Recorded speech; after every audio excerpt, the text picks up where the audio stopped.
Let's also talk a little bit about what it is that we're expecting the president to touch on as he takes the podium. And for that, we are joined by University of Johannesburg's international relations expert, Professor Lisa Otto. Prof. Otto, a good evening to you. Thank you so much for your time. A bit of a bumpy start for the president yesterday. A very short address that he was able to give, some technical challenges there as well. But he started... one would argue quite hot, right, going directly to the issue of Gaza. What you make of just the very direct approach that we saw from President Cyril Ramaphosa yesterday? I think what's striking when you look at his comments is that there's actually quite a, I think he used the word groundswell, right, around this support for Palestinian statehood, but there does actually seem to be a lot of convergence around the things that states are calling for collectively now. And I think the president highlighted that quite clearly in his remarks with respect to the restoration of aid, the release of hostages, cessation of violence, and then, of course, the move towards a two-state solution. So what I take from those comments is actually that there are these areas of agreement. Of course, we do still have these holdout states that are preventing us from being able to move forward collectively in terms of bringing the conflict to an end. But the remarks were quite short and succinct, and I think that's what, at least that I took from it, is that we're starting to see critical mass. We have a degree of agreement on these key points in terms of what the nations of the world want to see going forward. Yeah, I mean, and this is what he did. He talked about, how he intends to champion multilateralism and the issue of course, the protection of human rights. I wonder, though, if it is sitting like the United Nations General Assembly this time, you've got President Cyril Ramaphosa in sharp focus, considering the United Nations inquiry and that report last week that then, of course, declared that what is happening in Gaza is considered a genocide, with the push of South Africa at the ICJ. A lot of eyes, I suspect, on President Cyril Ramaphosa. I think in some ways it's a comfortable spot for the president to be in because South Africa called it quite early. And, everybody is now starting to come around to that which South Africa has been saying from the get-go. So in that sense, South Africa has been something of a moral leader on this issue. And I think it's positive to be able to say, we took the mantle on this particular issue. We took this matter to the ICJ. We've seen a number of states joining that matter standing with South Africa. And now we have this kind of groundswell of support towards bringing forth a two-state solution, which is something that South African government and indeed also the ANC has supported for quite some time. Yeah. Then, of course, as the United Nations General Assembly sits, you also had President Donald Trump take the podium, and quite a lengthy address that he was able to give. If you contrast that with the 5.5 minutes that President Cyril Ramaphosa took up on that stage. But President Trump having a lot to say. In fact, let's take a look at some of those clips. He's called for an immediate ceasefire in Gaza. Let's have a listen to what he had to say. As everyone knows, I have also been deeply engaged in seeking a ceasefire in Gaza. Have to get that done. Have to get it done. Unfortunately, Hamas has repeatedly rejected reasonable offers to make peace. We can't forget October 7th, can we? Now, as if to encourage continued conflict, some of this body is seeking to unilaterally recognize a Palestinian state. The rewards would be too great for Hamas terrorists for their atrocities. This would be a reward for these horrible atrocities, including October 7th, even while they refuse to release the hostages or accept a ceasefire. I mean, you've got to, of course, Lisa, think about the significance of that after you had the United Kingdom, Canada, Australia coming out and declaring that they recognize Palestine, the tone of Trump as he deals with Gaza and as he actually responds to how other countries are now recognizing Palestine. Your moments of reflection when you heard that? Yeah, I think it was interesting that he used the word unilaterally because it's quite obviously not unilateral. I think what is more the case is that there are a few states around the world that are holdouts on this, whereas the vast majority of the international community does support a two-state solution and has recognized Palestine. I think it's also, it's an interesting moment for Trump and his foreign policy, and in terms of American leadership on the international stage. There's been some media, for example, that frame France's recognition and Macron's statements in this regard as being in defiance of Trump. Yeah. And, the same, I suppose, would go for the United Kingdom, in the sense that they're supposed to have this very special relationship with the United States and often kind of following the US lead in terms of their own foreign policy. That in that way, the US is a little bit adrift here. I'm not sure whether that's enough to convince Trump to take a different stance himself. He seems quite determined that he'll continue to support Israel. And I think as long as the United States supports Israel, Israel will have this continued sense of the ability to kind of flout the rules and do whatever it is that they please. Yeah.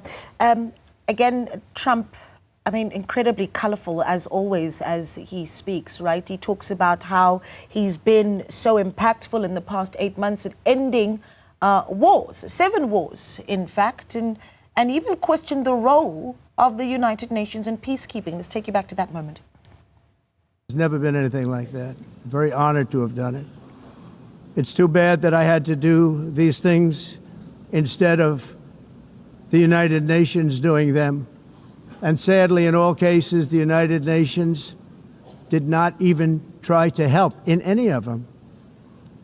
I ended 7 wars, dealt with the leaders of each and every one of these countries, and never even received a phone call from the United Nations offering to help in finalizing the deal. All I got from the United Nations was an escalator that on the way up stopped right in the middle. If the First Lady wasn't in great shape, she would have fallen, but she's in great shape. We're both in good shape. We both stood. And then a teleprompter that didn't work. These are the 2 things I got from the United Nations, a bad escalator and a bad teleprompter. Yeah. Prof. Otto, what you make of that moment? I see a real show of confidence in the power that he has over all the nations that are in that room attending the United Nations General Assembly, speaking about how I've ended 7 wars and instead of that being the United Nations doing that. And it perhaps does shine a bit of a light on just how much teeth the United Nations actually does have in peacekeeping. Look, well, let me start with a response to President Trump's comments. Yeah, sure. I think that is probably an exaggeration. Not all of these were actually fully fledged wars. Some of them were more kind of, disputes, conflicts, some skirmishes, places where there were peace deals or ceasefires or talks that kind of remain unresolved. And so, yes, he was able to go in some of those places and encourage an end of those particular tensions. I'm not sure if I would necessarily call them ending kind of unendable wars, but I think that this speaks to Trump's desire to be awarded a Nobel Peace Prize that kind of fits into that broader narrative. Regarding the United Nations, I think it's an organization that often is criticized for its ability to act, its speed when acting, and it finds itself in something of a difficult position because it does represent all nations of the world. And, we have at the United Nations Security Council level, we have the use of the veto, and we've seen the United States use that veto in a motion brought by Denmark around the conflict in Gaza. And so the institution itself, while it has, secretariat, it's got a bureaucracy, it's got the United Nations Secretary General, these are actors that are beholden to a certain extent to the politics of the nation states themselves. And so, yes, I think there's a lot to be said about the UN's efficacy in terms of dealing with wars. And so to a certain extent there, I think Trump has some valid criticism. But at the same time, the United States is not always a supportive actor in these efforts that are being that are being put forward within the UN system. Yeah, we're still keeping a close eye on things as they unfold there, and we're continuing to await President Cyril Ramaphosa to take the podium and hopefully give an address. So seemingly there's a delay in some of the activities there. We were expecting that the president would be up there 15 minutes ago, but we'll keep a close eye on that. That's going to be something that we'll bring live to you. What do you expect that the president would focus on as he goes into, as he takes over the podium, Prof? There is a lot, and not all of it is obviously going to be around peacekeeping, but the sort of tone that he needs to take and the beats that you think he definitely does need to hit. Well, I think we're expecting him to make probably a little bit more about Palestine and Israel, probably not go into that in great depth, but probably to touch upon that, because as I've said, South Africa has really been leading the fight there on that particular issue. I imagine we'll also see some mention of UN reform and of multilateralism. It's key elements of South African foreign policy, and indeed also the kind of agenda that it pursues as part of organizations like BRICS and the broader Global South community, of seeking equitable reforms at the United Nations to bring forth a kind of institution that is more reflective of the values of equality and democracy and so on. So I think we'll see that being reflected there. I think we might also see, South Africa's advancement of the need for multipolarity and multilateralism, as opposed to these centers of power that can sometimes cause deadlocks, as we see now, in particular with the United States and its kind of entrenched support of Israel. And I think, we've also seen mention around the importance of obligations under international law around, preventing genocide, around broader kind of human rights norms, and so on. I think those might be some of the key themes then that come through. Yeah, you talk about how the president obviously needing to touch on the issue of multipolarity, and a critical role for us to play when we attend the United Nations General Assembly because of our relationship, obviously, with BRICS, right? And you've got today Trump also criticizing China and India, saying that they're main sponsors of the war in Ukraine because of their purchases of Russian oil. Now, not necessarily going back to Trump, but other countries that are able to actively strike that balance, right, of multipolarity, as you speak about it, the platform that is the United Nations versus what is growing with BRICS. Yeah, I think South Africa's position would be on, that kind of non-alignment, which, which really speaks to this kind of strategic independence in which we can engage with different countries without necessarily making value judgments about their own foreign policy or positionality. I think we have seen Trump pressing a lot recently on the purchase of Russian oil. I think he's losing patience a little bit with Putin in respect to those negotiations that he's been involved in there. But the undercurrent there is that he wants nations to be buying more American liquid natural gas, LNG.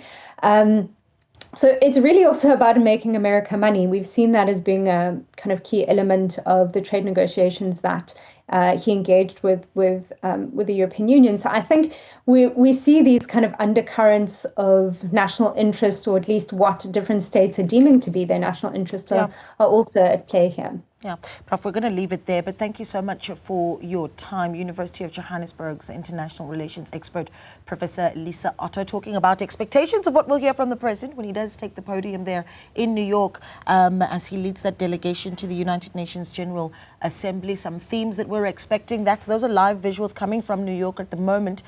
So the president not up on that stage yet. Some delays, but we'll keep a close eye on it.